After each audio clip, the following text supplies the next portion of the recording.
Hi, everyone. This is producer and co-host Stephen Fink, and I want to present to you a podcast that we did just last night on January the 23rd at the Ridgefield Playhouse in Connecticut. Jeffrey and the great Dick Cavett met on stage for an interview where the tables were turned and Jeffrey was interviewing Dick, talking about his life and his career and just a lot of wonderful questions. I just want to set up what you're going to hear. First, you'll hear Jeffrey come out and greet the audience. And then when he introduces Dick, they showed a little film of some clips from the Dick Cavett show. So you might be able to figure out some of the voices that you'll hear, who Dick is interviewing. And then they get right to the performance, which was a beautiful conversation on a beautiful night. And I hope you enjoy.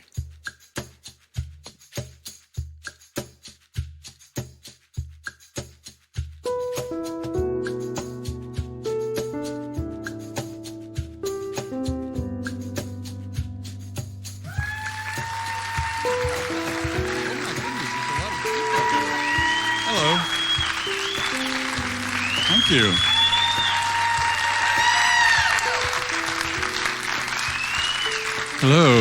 Hello. Thank you for coming. So exciting. Patsy, thank you for that. You're the Patsy. They delivered this thing, and I said, well, I didn't know it was you. Thank you. Flowers, which you did not give me. It is a very, very, very, very special night. I'm about to introduce really one of my idols.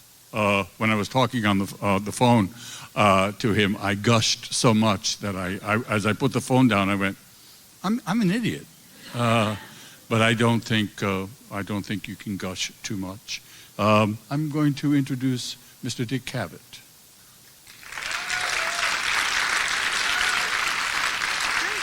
No. I have a treatise here. Let me give you, he's an icon, an American icon. And give me a little history about this legendary man. Yale educated, and his talk show that he established in the 60s and the 70s, it broke the ground. It was absolutely changed the landscape. It ran on ABC from 1968 to 74. He had guests such as Katharine Hepburn, Laurence Olivier, post-Godfather Marlon Brando, who praised him for being the best. And some notable interviews with Salvatore Dali and Groucho Marx, Katharine Hepburn, Judy Garland, Ingmar Bergman, Jean-Luc Godard, John Lennon, Richard Burton, and many others. And in November 2010, he married for the second time, tying the knot with writer Martha Rogers in New Orleans. I too was married in New Orleans, in the Rose Garden. And the couple now resides here in Ridgefield, Connecticut. And his documentary, very important, called Ali and Cavett, The Tale of the Tape, is going to air on HBO February 11th. He is known for his conversational style and irony and ironies. I'm the interviewer, and he's the interviewee. So pray. Ladies and gentlemen, it is with deepest pleasure I give you Mr. Dick Cavett. The Dick Cavett Show!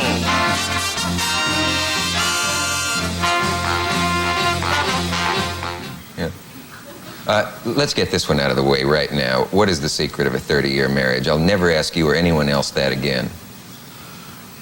Deviousness, I should think. I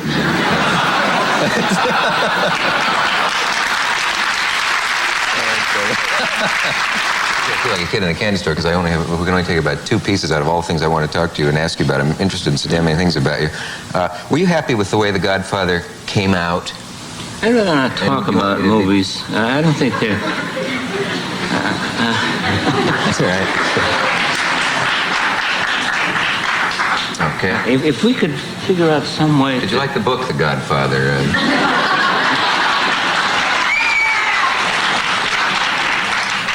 I think we've kept it on a relatively high plane, too, up to this point. How did you lose your virginity, Betty?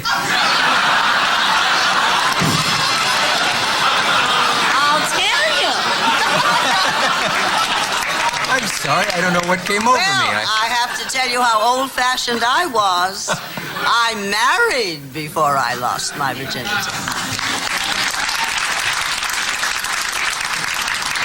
What's more, I was 26 years old, and it almost killed me to wait. He is a man who once said about himself, the only difference between myself and a madman is that I am not mad. We'll see. Will you welcome, please, Salvador Dali?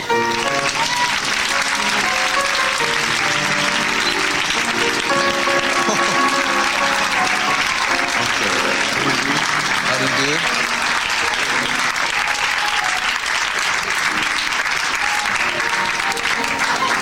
Well, I think you've caught something. I can't help noticing that you have an anteater with you, Mr. Oh, please. And then with the more careful photographic style. And no message and no explanation.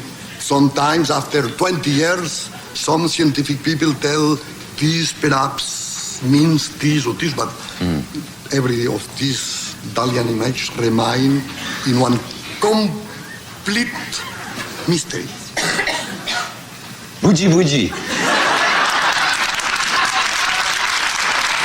I just wanted to do that. I don't know why. I don't know why. I don't know what came over me. I'm sorry. Well, all right. Now I'm going to ask you something really, really embarrassing. And do you remember me as an actor at all? Hello? Do I remember you as an actor? Mm-hmm. I've been told I should. Well, we were in a play together. Is this Are you sure? terribly unkind? Well, there's my answer. Did you say, are you sure? Yes. We were at Stratford, Connecticut together. I was a child. I was an apprentice. I was still in school. And I had one line in The Merchant of Venice. I had a beard. You were not even on the stage when I was on. And I had one line in that play. And I was able to write home and tell everyone that I was playing with Katharine Hepburn in the summer. Oh, it was really dear. something. And what was the line? Oh, I knew you'd do that. Gentlemen, my master Antonio is at his house and desires to speak with you both. And is that the way you said it?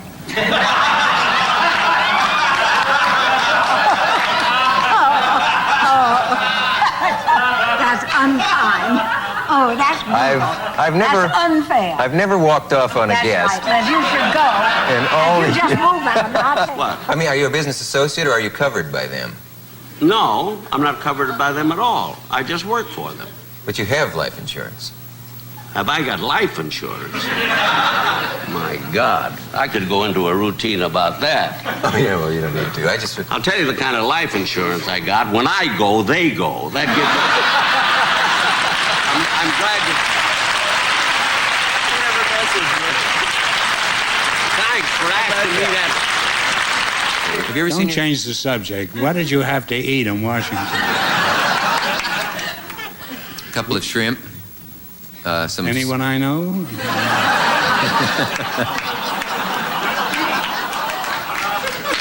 No, but a couple of meatballs asked about you. That's your style. You see, I never would have said that if I hadn't heard you talk that way. Mm-hmm. You've influenced a lot of people. Yeah. That's kind of ironical that you sit here and pull a bad joke and then blame me for it.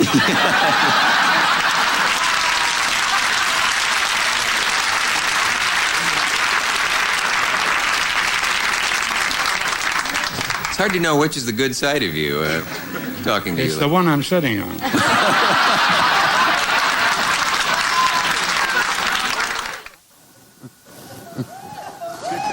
Dick Cavett.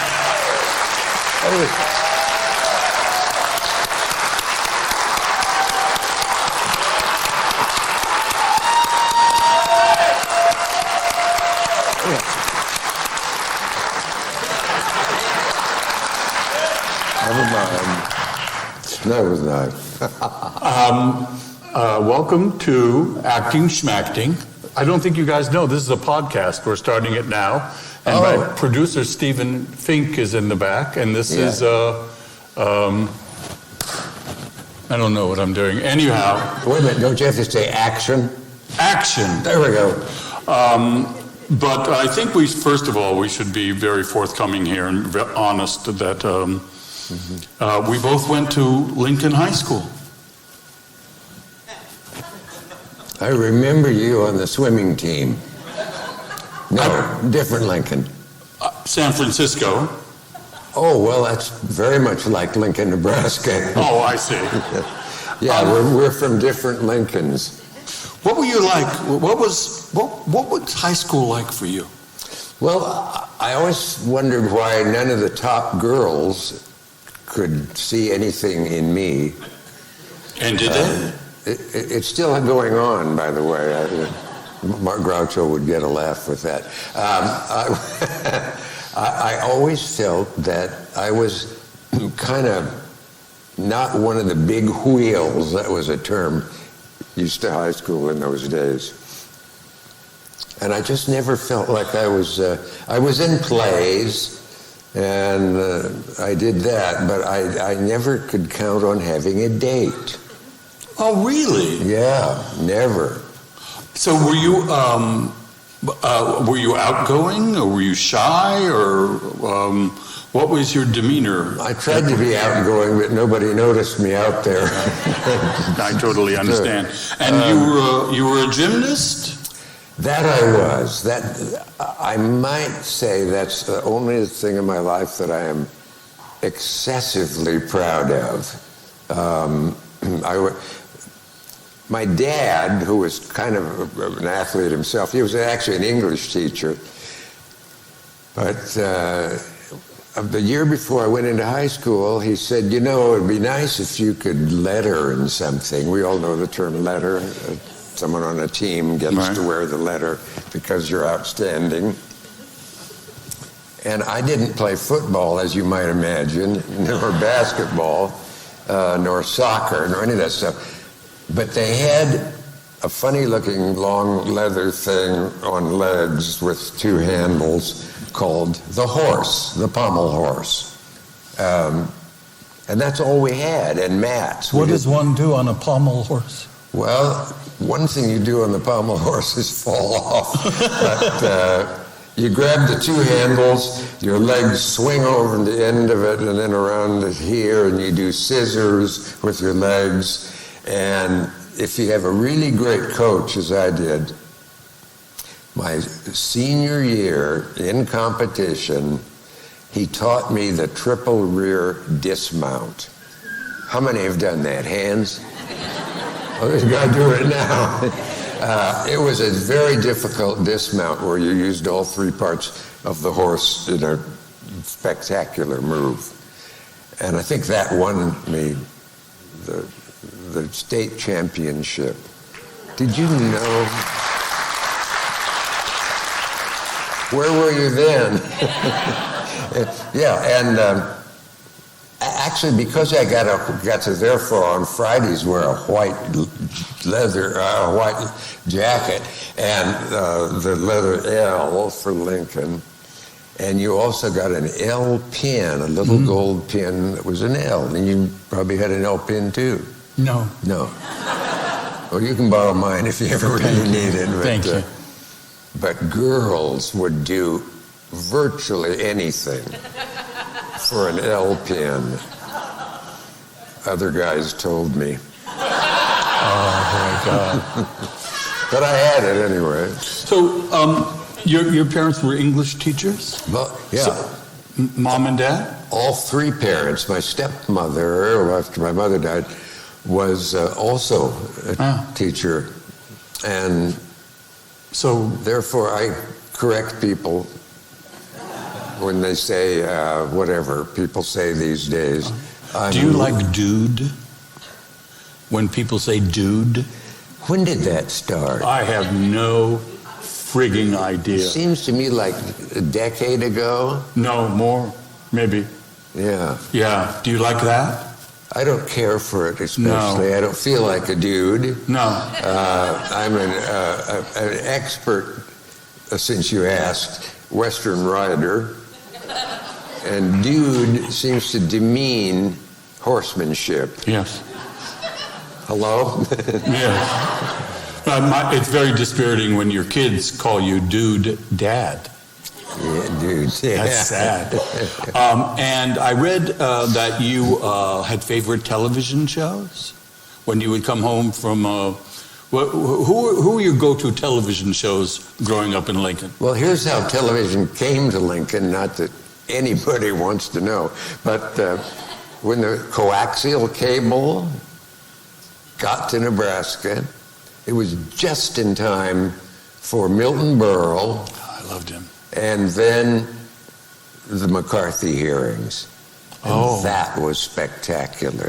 I saw the McCarthy hearings. Yeah, we were kids together. We were kids together at Lincoln. Yeah. And people who didn't have TV would bring us some food and say, would you mind if we came over tomorrow and watched your television? I was glued to the McCarthy hearings. Yeah, they were very dramatic. Yeah, boy, that was...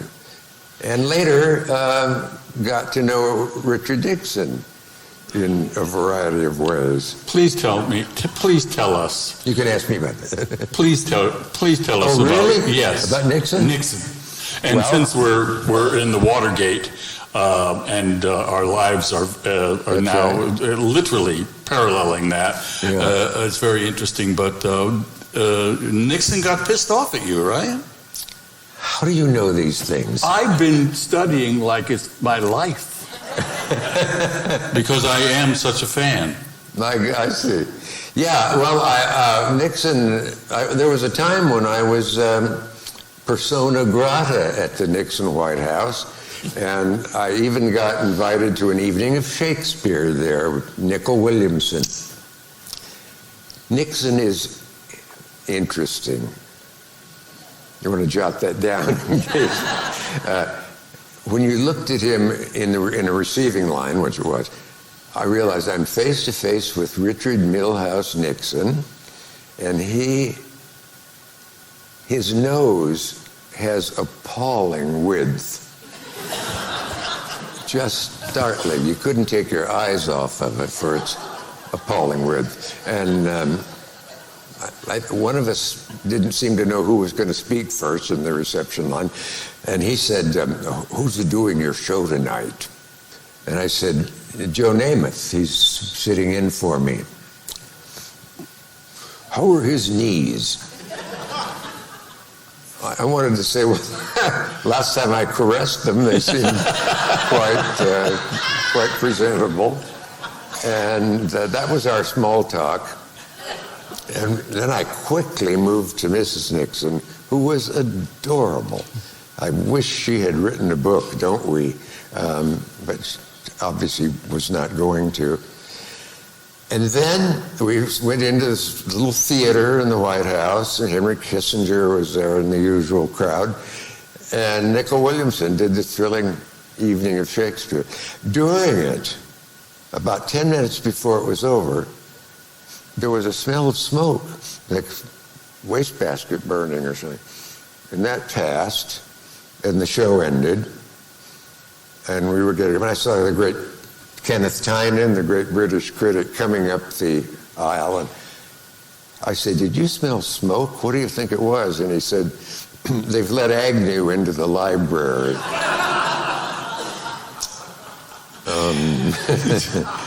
Oh, I have something about Agnew, too, if you can't do without it. But years later, I saw Nixon, after it was all over, sitting by a dock in Montauk waiting for a restaurant to open. And the waiter said, look who's sitting over there.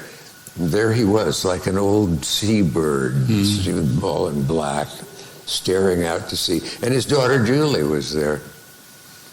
And I didn't know what to say. So I thought, well, maybe I can be funny. He hasn't seen me yet.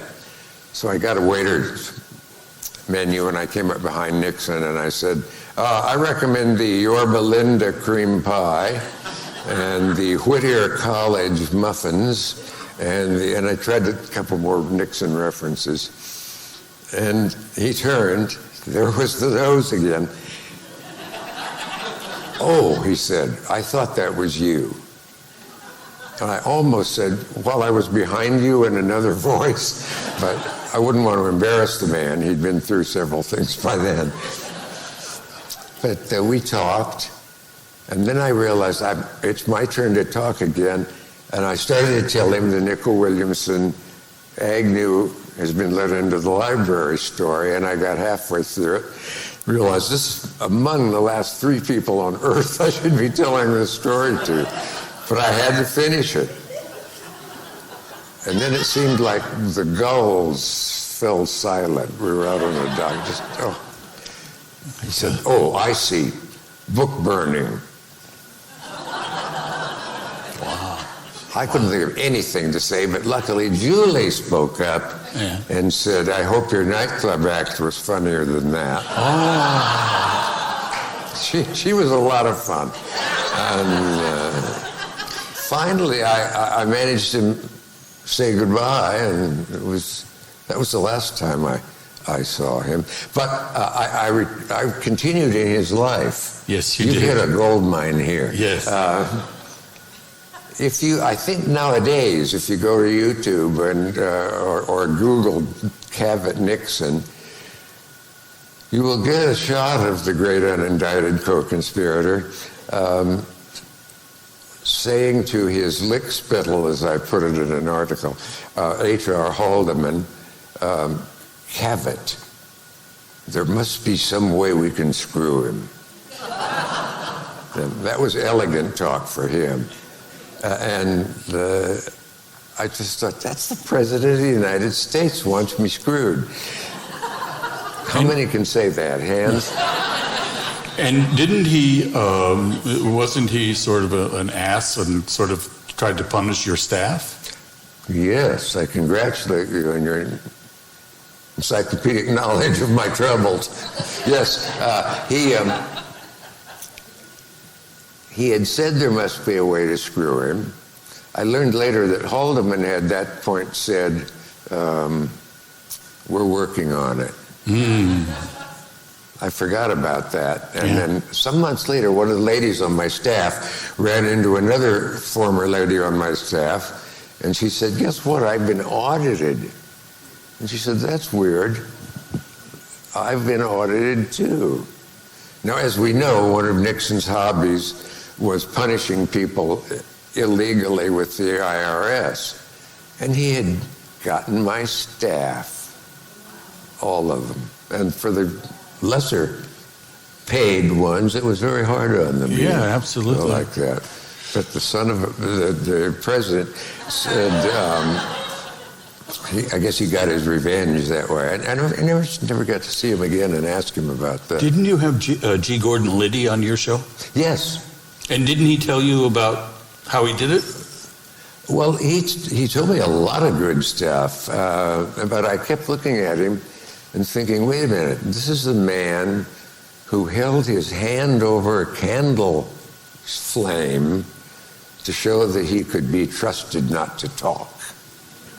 And I looked, and there was scar tissue there. So it wasn't a trick, except as a magician myself, and I shouldn't expose this. If you take an ice cube and hold it against your palm or your thumb, hold that and get your thumb real cold, you can take someone's cigarette and put it out on your thumb as they gasp and run if they're scared enough, and it won't burn. So he had done that, held a little too long, I think, so he really did get some burn. But at one moment, I said, I heard that you have a kind of a thing you like to do. You like to teach secretaries how to kill someone with a number 2 pencil. And he asked how I knew that, and I've forgotten, but I did. That you hold it at the middle finger straight up, sharpened, and bring it up right under their chin. The point goes here and into the brain. He was a hobbyist, wasn't he? But I said I would like to learn that, but...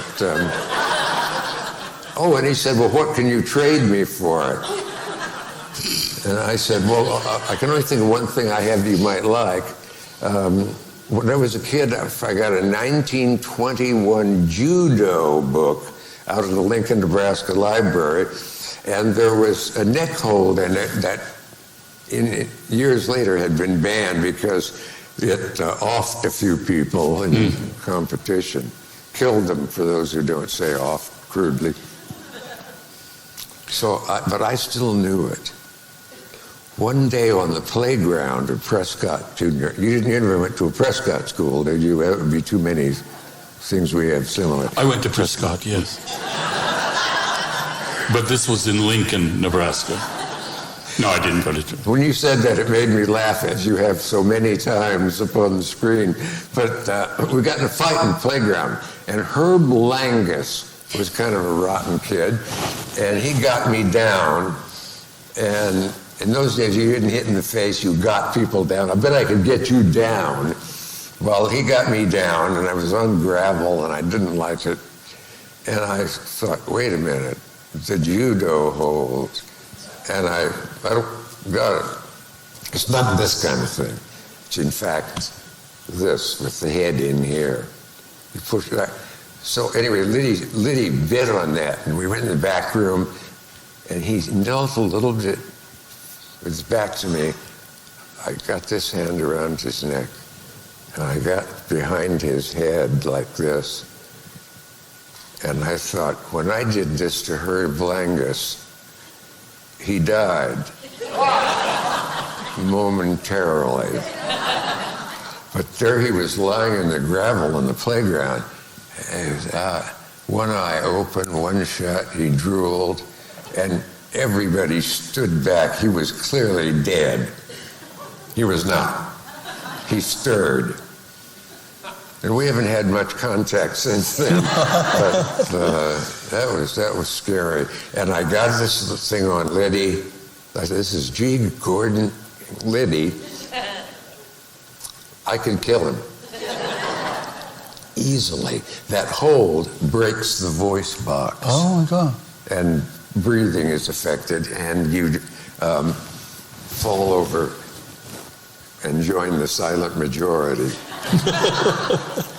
You know, when I got through doing some notes this morning, I wrote on my little ledger there, I went, risk. And the reason I did that is as I was watching some stuff, and I read your book, Brief Encounters, which is fantastic. Oh, did you? Yes.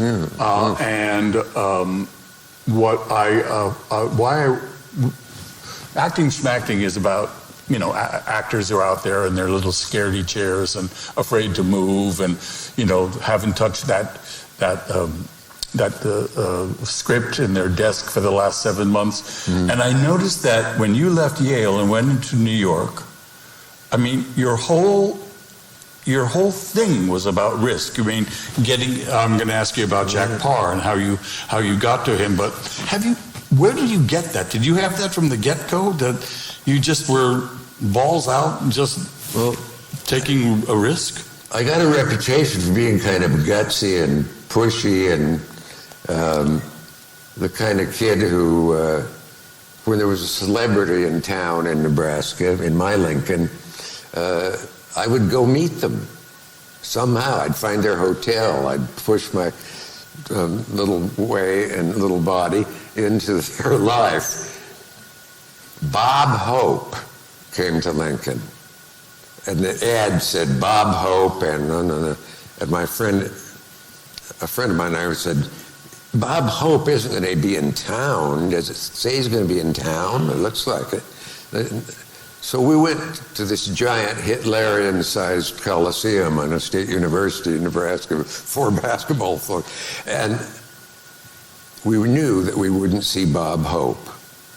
The curtain went up, a juggler, a singer, a dog act, a guy who would swallow marbles and bring them up by the color called for. Wonderful things like that. And then the curtains closed, and Lyle Burke and I got up to leave, but we noticed that people weren't leaving. We didn't know from intermissions. So we were sure we had been screwed. We did not see Bob Hope. And then some music started. People got back in their seats, and a voice, like out of the Colgate Comedy Hour or something, said, "And now, ladies and gentlemen, the star of our show, Bob Hope." Ba-da-da-da-da-da. That's the band. Nobody sang it.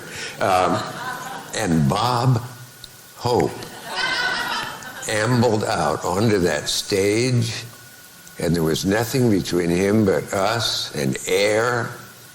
And Lyle said, "Good God, there he is." And I felt the same way.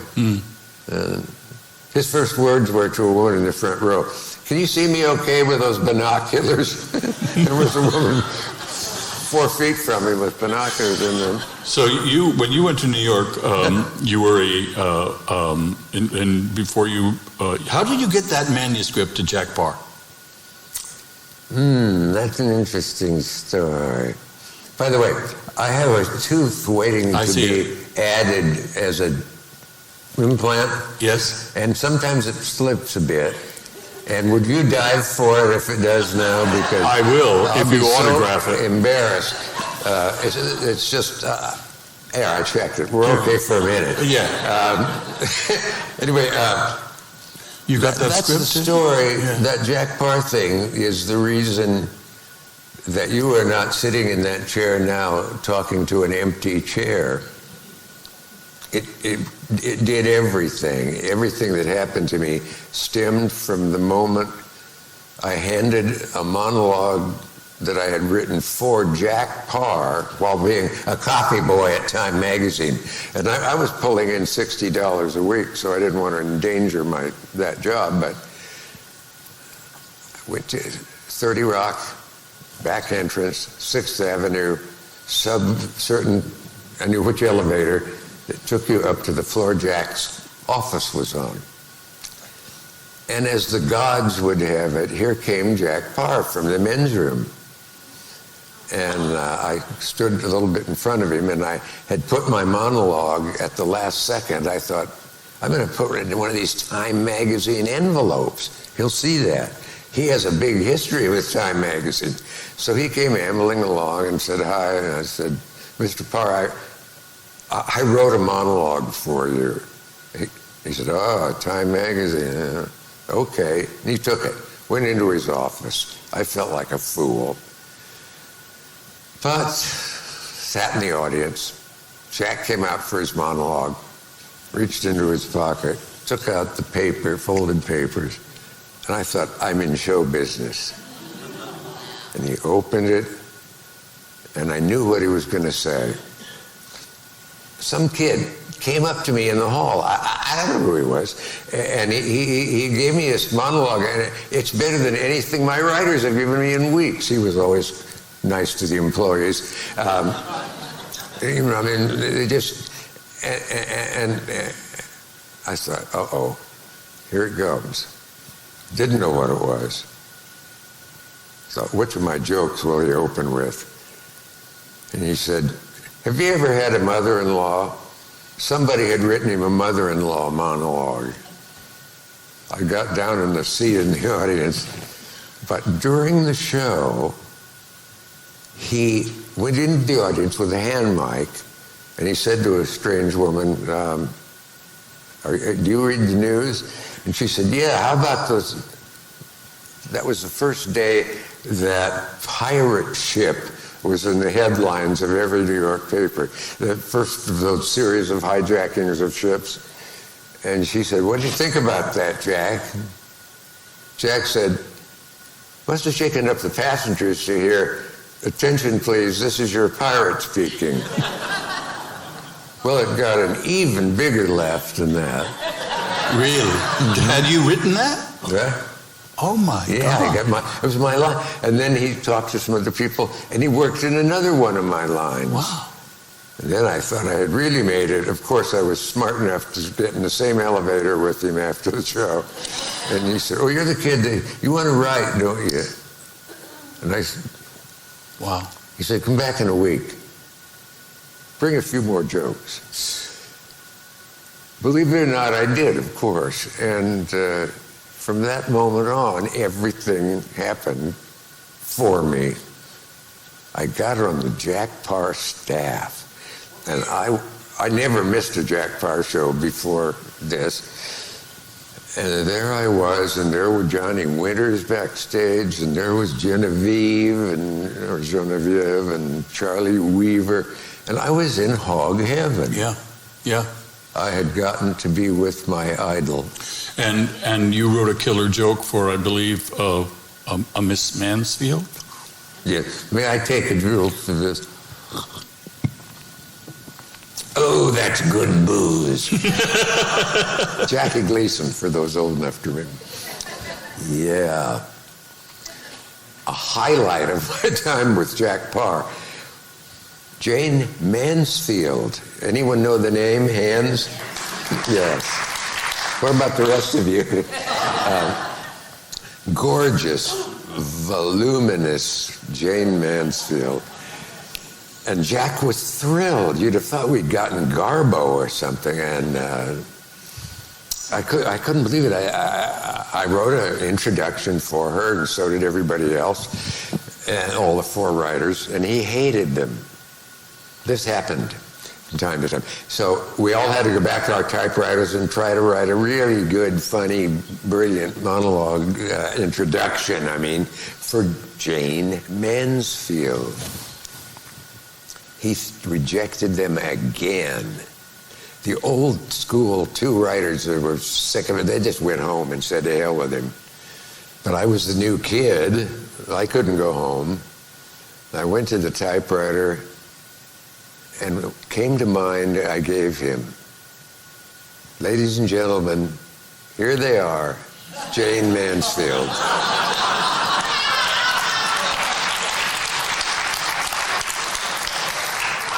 It was a big hit, even stolen in a way a couple of times, but Jack was utterly kind to me for weeks after that, because he got such a laugh with it. Was he a nice man? Jack was not always a nice man, since you put it that way. You must have guessed. No, Jack was the most interesting, fascinating, difficult to understand, neurotic, touchy, spiteful, and swell guy that I've ever known. He was a fascinating personality and such a wit. Yeah. Wow. Yeah. Wish I could think of an example of one of his great ad-libs. Oh, one night, Charlie Weaver came on as Santa at Christmas, but he was drunk. And Jack didn't know until he walked out, and he was clearly drunk. And Weaver said, "What are you looking at?" He says, "First time I ever saw Santa in the bag." And that's pretty good. That's really good. Many a great ad. Speaking of a drunk, and you've been asked this a million times, but your episode on your wonderful show, which I told you on the phone I was glued to.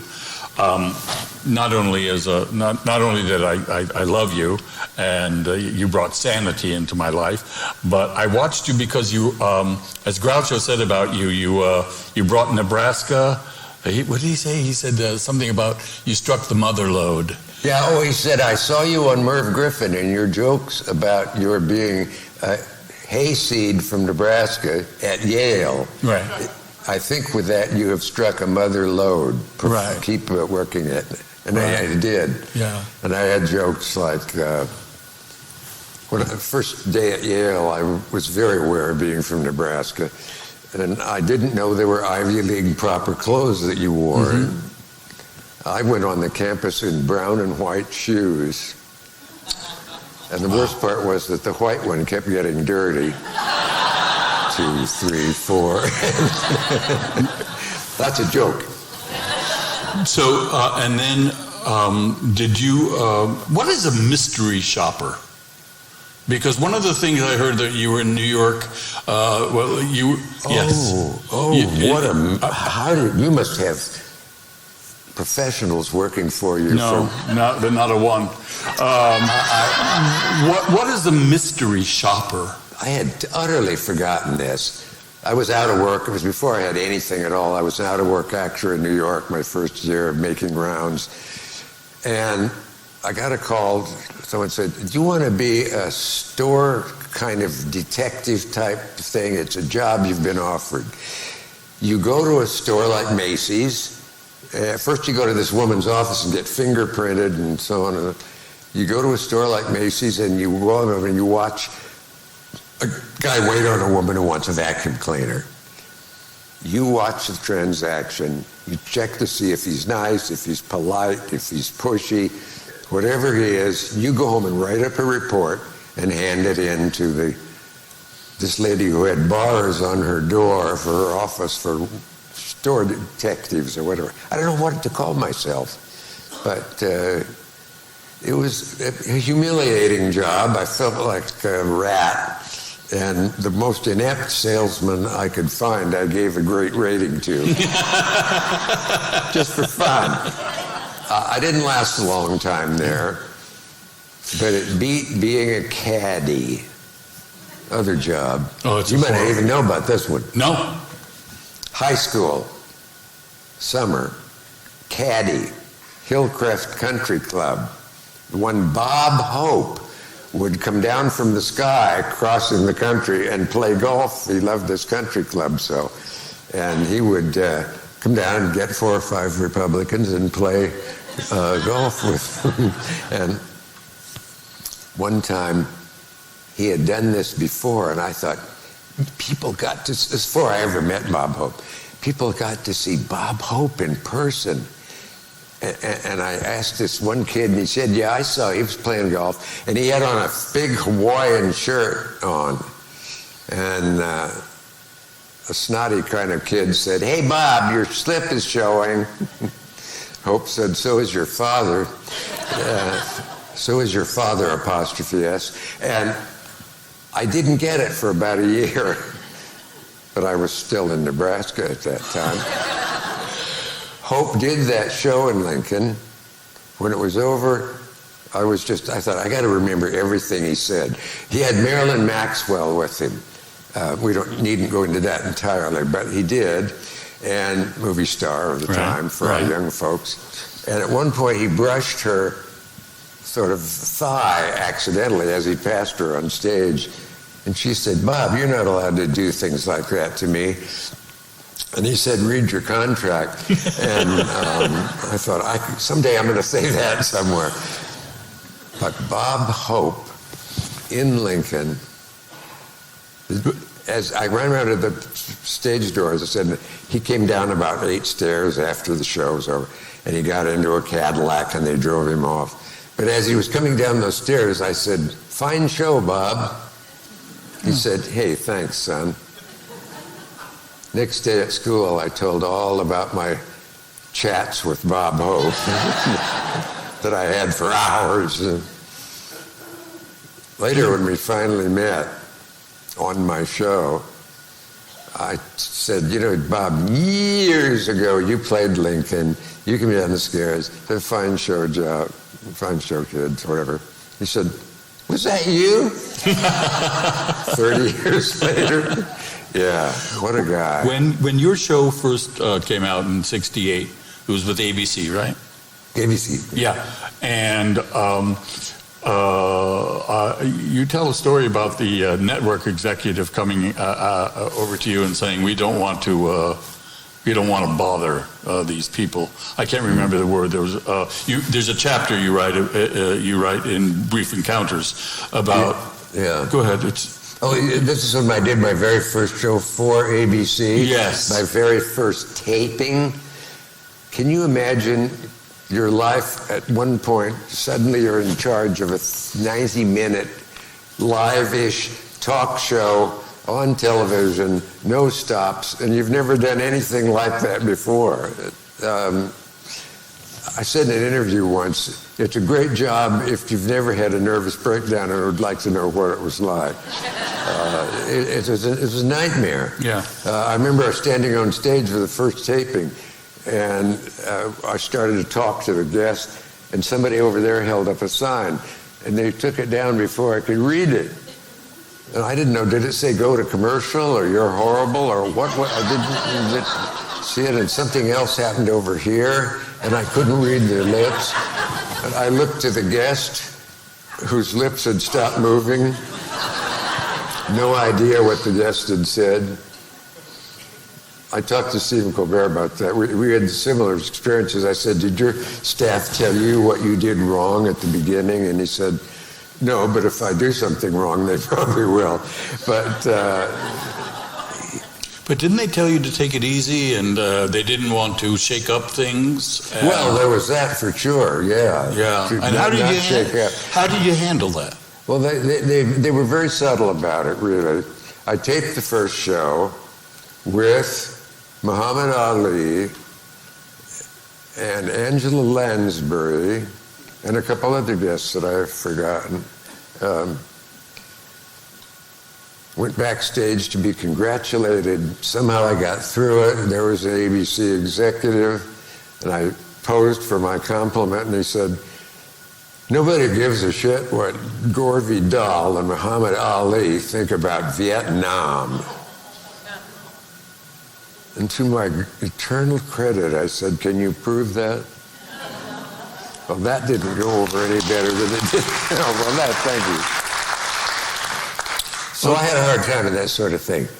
Here's the irony. Yes. They said, we're not going to show that as your first show. Really?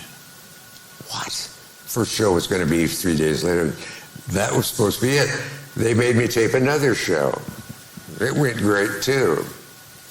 But on the air was that show, and then the one that had really gone great with Ali and everybody was the second show, and happily a reviewer said, Dick's show finally hit its stride tonight.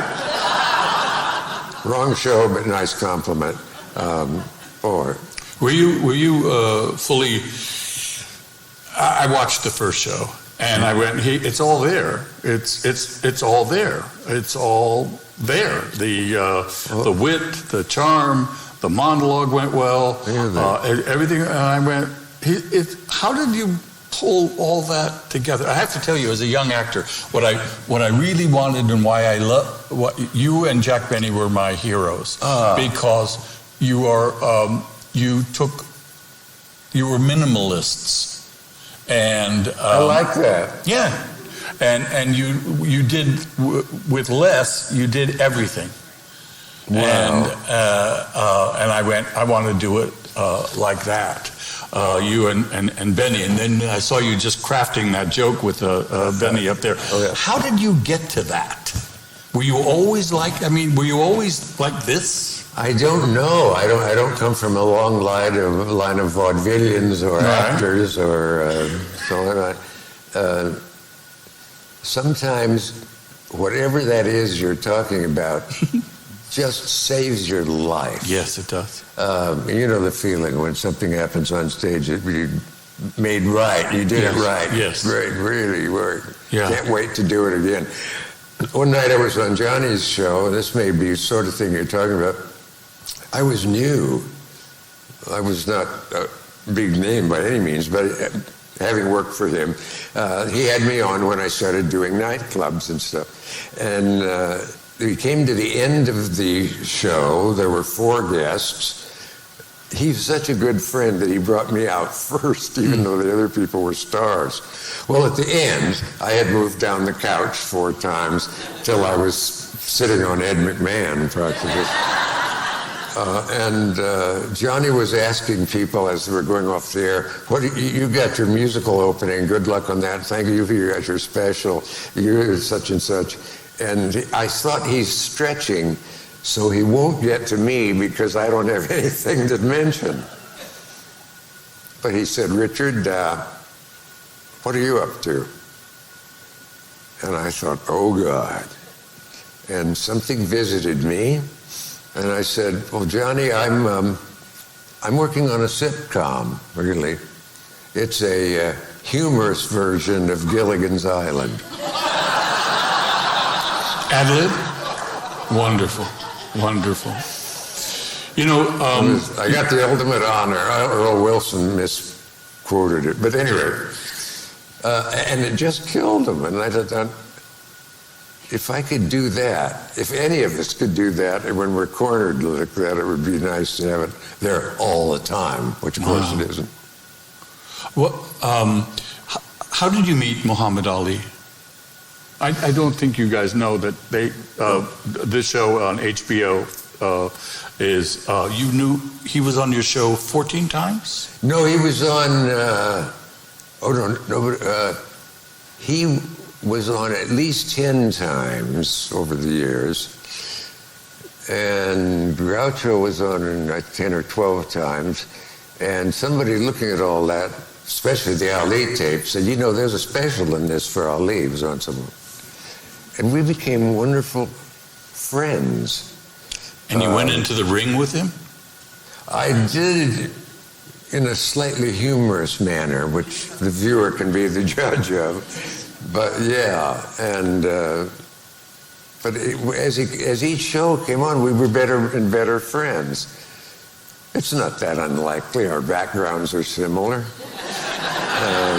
But my God, I realized this guy is becoming my best friend. We had wonderful times together, and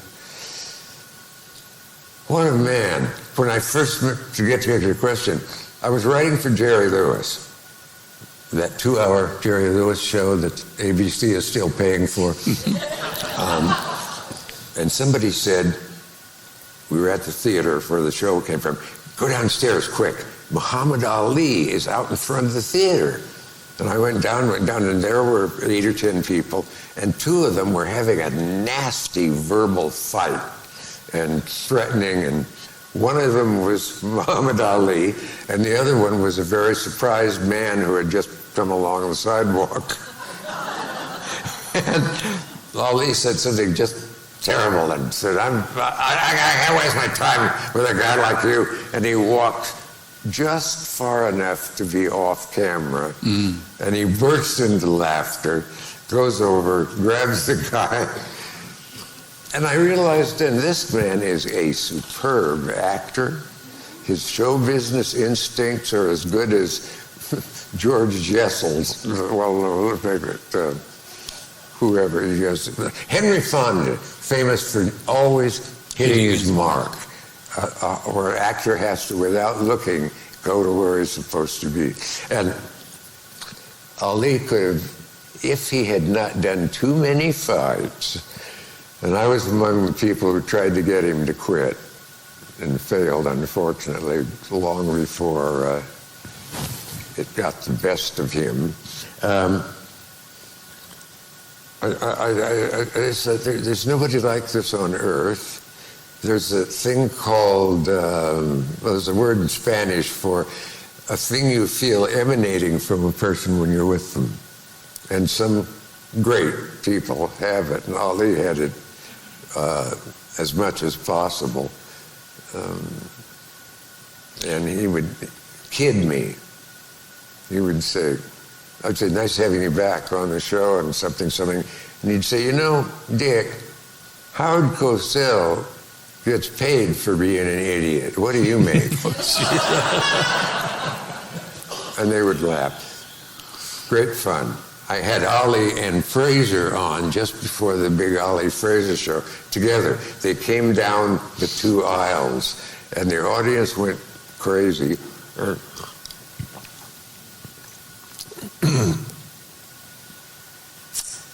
While they were Please don't. No, don't. Is there a doctor? Oh, no. You okay? Never drink in public. Anyway, they're both on stage. It's a little dangerous. They were not fond of each other, and Ali's sitting here and Fraser's there, and he had many bitternesses, and it is often said if it hadn't been for Ali, Fraser would have been the big fighter. So it got a little tense, but then suddenly Ali said to Fraser, let's pretend we're friends for a minute and get him, pointing to me. These giants came on either side of me, got me under the armpits, lifted me what seemed like 8 feet off the ground, and so I'm up there with my legs dangling, and the audience loved it, but I looked at the monitor and I said, yeah, I just looked at the monitor. I'm squeezed between you two guys. It looks like a giant Oreo cookie. Well, is there a phrase like questionable taste? You know, your show had such diverse personalities on it. I remember you would have Lester Maddox, and then you would have G. Gordon Liddy, and then you would have Judy Garland, and then Groucho, and all of this. But I happened to watch the Lester Maddox show, and that you kept your equanimity with that. That was a tough one. That was a tough one, and you didn't lose it. Can you talk to us about that? Because it's a huge the countdown when he was counting for you to apologize, I believe. Well, it was, I don't know whose idea it was. It'd be funny to have Lester Maddox on with, ready, Truman Capote and Jim Brown. Wow. And little Lester plopped down beside Jim Brown and opened with, I thought you was a singer. Brown looked down at him like, I think someone said, the way a duchess looks at a bed bug. And I thought he might crumple him up like a Dixie cup. But the show went on. Lots of trouble, a lot of tension. And we come back from commercial, and Lester says to me, that segment before, you called all the people of Georgia bigots. I said, no, I didn't. You did. You said everybody in Georgia bigots, and you're going to apologize right now. And I said, well, I would be crazy to say all the people in Georgia were bigots or something like that. And he said, you said it.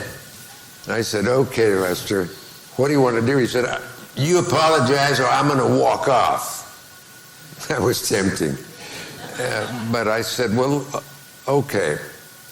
If I've called anyone a bigot who isn't a bigot, I apologize. Well, Lester saw through that and hauled ass. Walked off the stage. As I pointed out the next day, being a politician who knows the value of television time, Lester walked off 88 minutes into a 90-minute show. It was just time to get off. Groucho,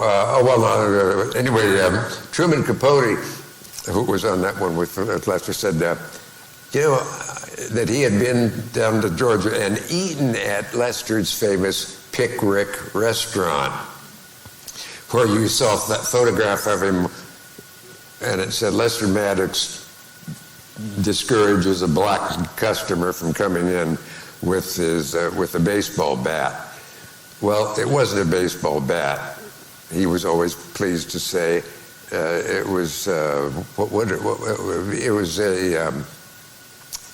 pick handle, a pick.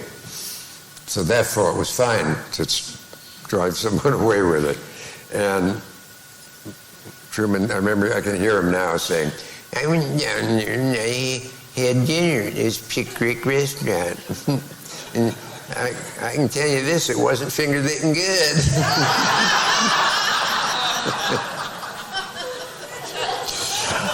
Reminded me of the time Truman was a wonderful guest, and he was on with Groucho, and that great golf hat he had with the little men on the top and knitted, and 3 knitted golf balls.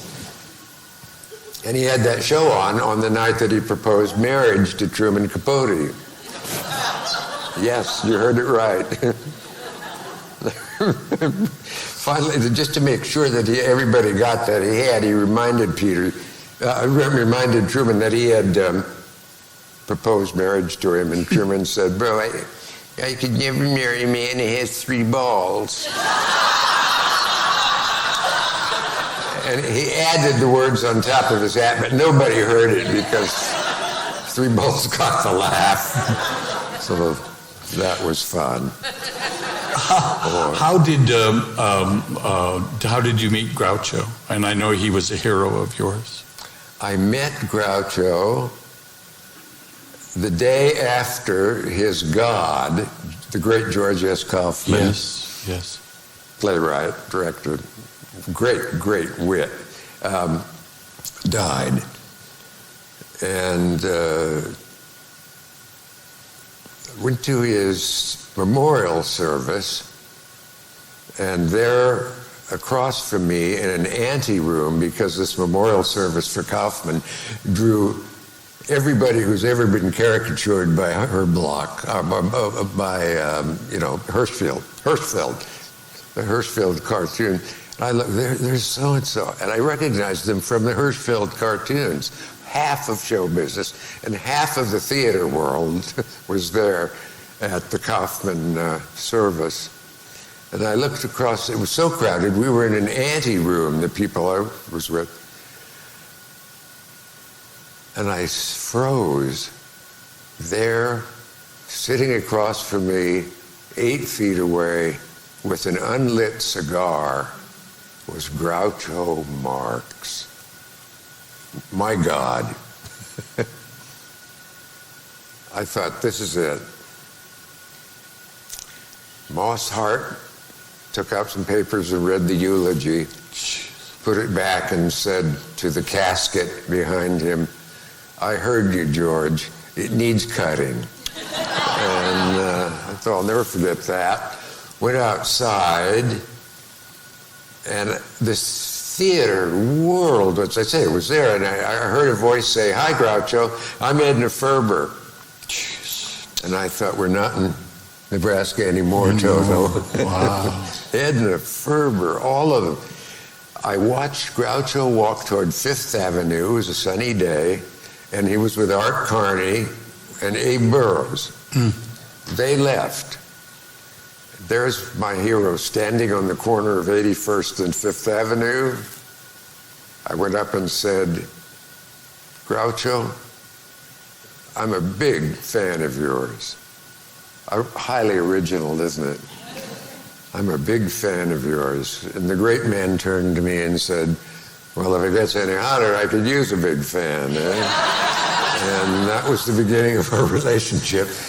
Went to the plaza. He said, it sounded like his game show.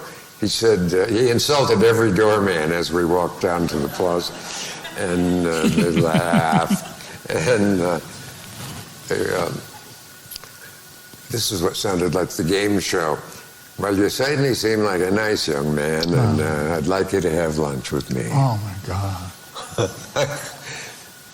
As they say, they brought me 2, and then they brought me 2 more. I had lunch with Groucho Marx. We sat down, waiter came over. Hello, Mr. Marx. Yeah. Have you got any fruit in the kitchen? I mean, besides the chef? And stuff like that. I kept pinching myself. I bet. But from that on, we became friends for years. Yeah. On the shows many times. And one day a woman came up to him, we were out drinking, she said, I'm sorry, are you Groucho or Harpo? He said, I was about to ask you the same question. Oh, man. And he, but he was a bit, well, I want to ask you a question. We have actors who listen to this podcast, and there are actors out there. What do you tell an actor who's starting out? I noticed that actors more and more, especially in this milieu and all this craziness going on, worry.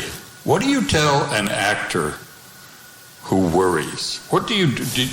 Do you worry? Did you worry? I worried all the time. I knew I would forget my lines. I knew that I would bump into somebody on the stage and knock them down. Yeah. I always did, yeah. I don't know how you sensed that, but did you? I wouldn't know really what to tell somebody. I just remember asking somebody, though, as I was about to read my first play in high school, what will I have to know when I'm out there on stage? And he said, okay, here's one lesson. Nobody is looking at your hands. I knew what he meant. Yeah. You know how amateur actors will make the gesture at the wrong moment and they'll put their hands in their pockets and take them out again. And you think, that was great advice. Nobody's looking at your hands. Now, if it turns out that nobody's looking at you either, it can be fun. But actors go through hell. They do. With worry and ulcers and fears. And then that strange things happens. Really only happened to me once, and I've done a lot of plays, where for a moment I became the person I was playing. Now, you don't do that normally. That's not what actors, the art of acting is, become someone else. But for a moment, it happened. Frightened me. It was Reverend Hale in View from the Bridge. Yeah. And when I went off stage, one of the other actors said, "You scared me in that scene." Never had it happen again. But that moment must happen to you at times when you think, absolutely, I'm really in this. Yeah. It's me. And so did you overcome worry? It never happened again. I was good enough, but never that. Yeah. I would try to think of something funny about acting when I was on stage with other people and I hope I don't forget. I know I got a line coming out. Oh yeah, that's what it is. So, and that reminded me of George S. Kaufman, who appeared on the Parr Show. Wonderful, classic appearance. NBC erased it, by the way. Yeah. And many other things, including all of Johnny Carson's New York stuff. He was livid. Never saw him so mad. But, oh, Lord, all that stuff gone.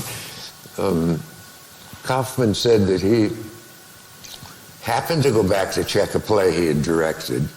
And I guess because they knew he was out front, it had been running a while, they knew he was there to check up on the actors. And one poor actor, nervous because of that, who had a line about what a beautiful woman Charlene was, and wait till you meet Charlene. Her beauty will just take your breath away. And that unfortunate actor on that night said, wait till you meet Charlene. Her breath would take your beauty away.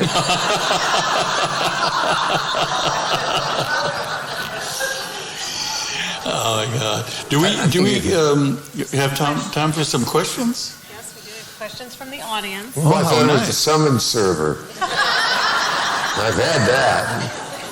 We have some questions. Do you have some time? Here we go.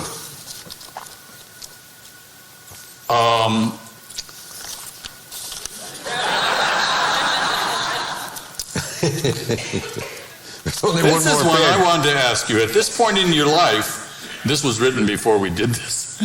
Do you like being the interviewer or the interviewee? That's a good question. They're absolutely opposite each other. It's so strange. I think I much prefer being interviewed because you can make mistakes, and at the very beginning, the mistake I made mostly doing a talk show was I couldn't hear what the guests were saying. I would be so nervous, and I would have notes, and this story about Brazil, the story about this, the story about this, 1, 2, 3, and I would live for my notes and realize I wasn't hearing really what they said. And that's what somebody on my staff said. You know, you sometimes, you don't seem to have heard. Here's how that would look. A guest would be where you are and would say, I can't ever forget that day. We unburied the old trunk and we lifted it and its rusty hinges squeaked, and you'll never guess what was inside. And I would say, do you have any hobbies? No. I understand completely. Try watching, you know that feeling. Oh, absolutely. Try watching yourself say that when you see the tape later. Here's a good question. If you had the chance to interview anyone in history, who would it be and why? Well, I'd rather not be in history, but be here now. But I don't. Oscar Wilde. Yeah. Probably the greatest talker ever. People said his conversation was like a bubbling fountain of wit and humor and insight, and just staggering. My favorite one-liner, you might say, of Oscar Wilde's, he was famous for being unimpressed with great things that other people are. He came to America, and he went to Niagara Falls, this great wit, playwright, important being earnest. And somebody said, what do you have to say about Niagara Falls, Mr. Wilde?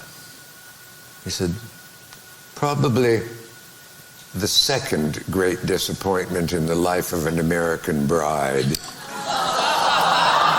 Wow. That is cutting edge. That's not bad. That's not bad. You got married in New Orleans, as did I, or we.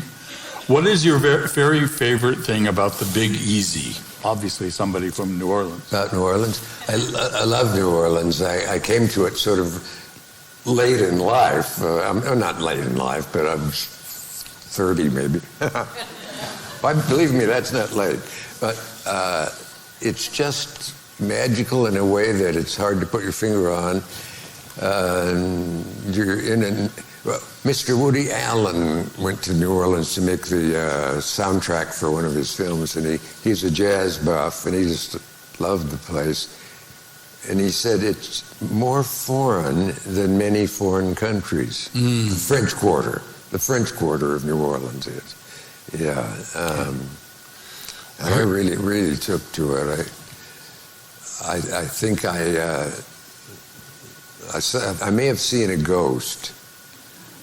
But if I didn't, I'd be about the only person in New Orleans who hasn't ever seen. Are you a foodie? Am what? Are you a foodie? Do you like food? I like food, yes. It's the eating of it that I enjoy. But I'm not nuts about it. But I've never had a bad snack in New Orleans. It's like being in France. I know. It's just it's amazing. Good. Well, you and I have a lot in common. Like? Well, you went to Lincoln High School. Yes. We both like New Orleans. Yes, I love New Orleans. We're both mistaken for Jean-Louis Barrault every so often. I used to be mistaken for Dr. Phil. Dr. Phil? Yeah, before I went gray. I have gray hair. You were mistaken for Dr. Phil? Yeah, I had a mustache. I was doing the Larry Sanders Show. I had a mustache and dark hair, and people would congratulate me on saving their lives. Yeah. And I said, I'm not Dr. Phil, and they went, I know, you're being modest and everything like that. I got one the other day who just said, I love your work, and it's just so wonderful, Mr. Gould. They thought I was Elliot Gould. Elliot Gould. How can I be Elliot Gould? Yeah. How do you like being famous? Because you're famous. Did you always want to be famous? You never feel famous, I don't think, for quite a while. And then some of the negative things start to seep in after you have been seen on television and so on and so on. And people ask you boring questions and take selfies just as your fly has been opened by mistake. The timing of selfies can be really bad. And do you say yes or no? About flies? Flies and selfies. I don't know. I usually do it. But autographs, before there were selfies, selfies can be kind of fun, but autographs are a plague, especially when there are 20 people or even 5, and you've just done a hard show and your stomach is upset and you want to get home. I saw it happen to Jack Parr once.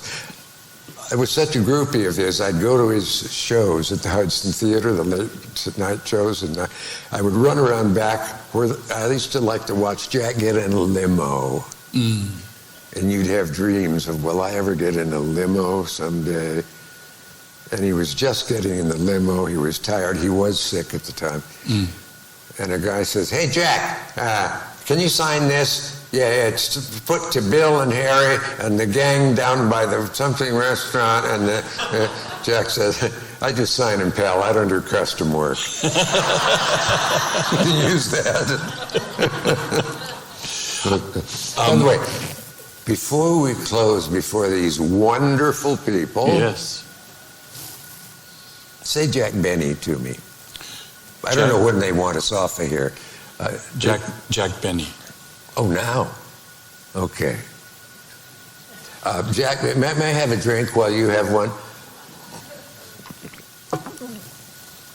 You wanted me to say Jack Benny to you, right? Yeah. Okay. Okay, here's your cue. Jack Benny. Who? Jack Benny.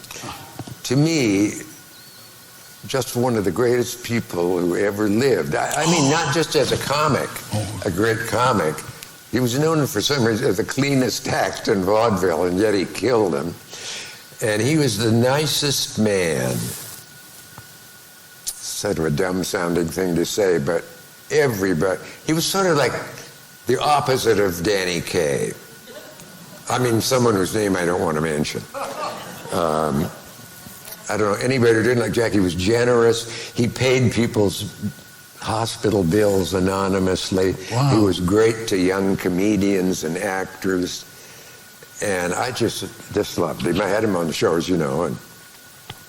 And one day when I was just still working on the staff of The Tonight Show, and I would always hang out with Sid Caesar was on, I'd get in his dressing room. But I loved talking with Jack Benny. And he came off from The Tonight Show, got into his Burberry coat to go home. He got into an elevator, and I got into an elevator with him. But so did some tourists, and they weren't supposed to get into the Stars elevator, but some of them crowded in. You had to feel sorry for him. Of course, everybody knew who he was. They'd just seen him on the show and everywhere else. And as the doors closed on the 7th floor, person 1 said, are you really cheap? Somebody else said, do you still not pay Rochester much? Is anyone old enough to know these references, by the way? What about the rest of you? Are you teenagers? Anyway, these are the signal things from his show. You still got a man in a vault under your house guarding your money. You still drive a Maxwell car. They got them all. And he would kind of wince, but he was just such a lovely man. He would just nod. Got to the bottom floor. Everybody ran out to tell their friends what had just happened. And I kind of put my hand on his shoulder, and then I didn't. And he saw that, and he put his hand on my shoulder. That was nice. And I said to him, Mr. Benny, like what happened in the elevator, doesn't that get kind of old? I mean, over and over, year after year, the same things. And this lovely man said, you know, kid, sometimes you just want to tell them to go fuck themselves.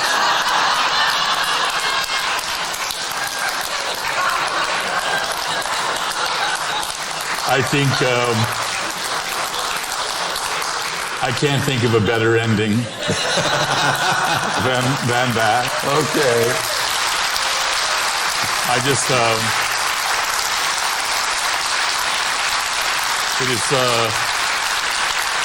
it's such an honor for me personally, As I told you on the phone, you've been very important to me. I studied everything you did. I hear that you may be doing a podcast. Please, please, please do it. Oh, or yeah. come back on the air or whatever, because we need someone like you. We need.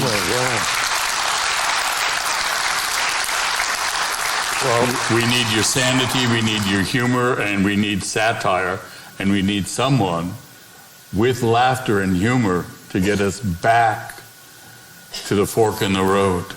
Holy and that's mackerel. You. Ladies and gentlemen, Mr. Dick Cavett.